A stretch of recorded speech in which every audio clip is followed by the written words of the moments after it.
Eh ben, on est en polyculture élevage, en Côte d'Or, à Bessanchaume, en charolaise et limousine, donc 160 vélages et toute la suite, puisqu'on engraisse aussi bien les mâles que les femelles, les vaches de réforme.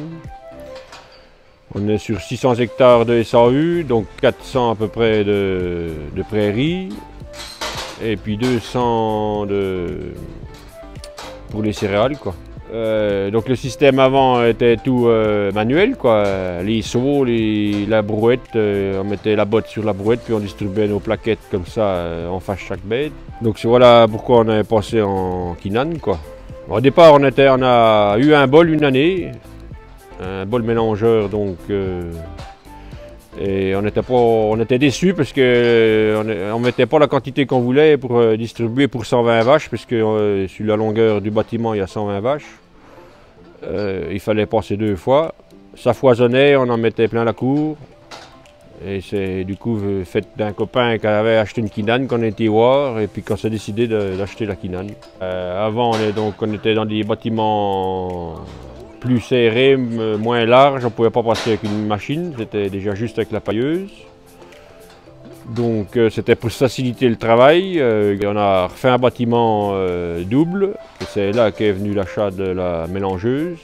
On fait 2, même 3 types de rations. Donc la première c'est pour les vaches allaitantes qu'on est en sec humide, donc foin de pré, paille, après un petit peu de farine, un petit peu de concentré suivant les années comme sont les récoltes, luzerne en silage, maïs en silage.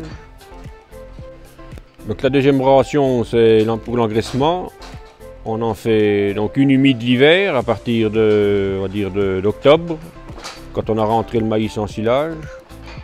Donc celle-là il y a paille, après tourteau, farine d'orge et triticale, gène de cassis, drèche d'orge, maïs en silage et pulpe surpressée. Et en troisième ration aussi qu'on fait beaucoup, c'est les mâches secs pour les nourrisseurs pour les petits veaux au pré. Donc j'en fais 2 différentes, chez nous on soigne même les femelles. Donc on en fait une en sec pour les femelles avec de la luzerne, en brin court à peu près de 4 cm. Pour les veaux mâles, donc ils n'ont pas de luzerne, ils n'ont que de la paille. Avec le tourteau, farine, pareil, pulpe. La Kinan nous a apporté déjà un gros gain de temps. Parce qu'avant on était à 3 pour faire le ponçage, on y passait les 3/4 de la matinée même. Que là maintenant en 2 heures, tout seul, je soigne les 400 bêtes, quoi. Elle m'a apporté aussi une ration plus sûre, puisqu'il y a un suivi derrière avec la nutritionniste.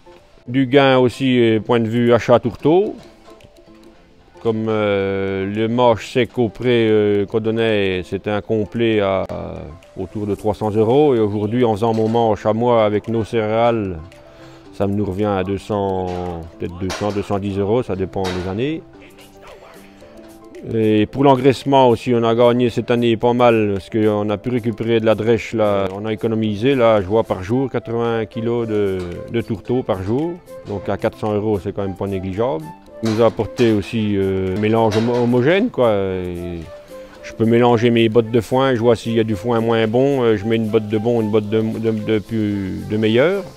Un peu d'économie à mon avis aussi au point de vue fourrage, puisqu'on met au kilo près dans la machine, que ce soit aussi bien le tourteau que le foin. Et puis de ne pas faire de conneries non plus, de donner ce qu'il faut, avec le service nutrition derrière qui cale toute la ration pour être tranquille derrière, quoi.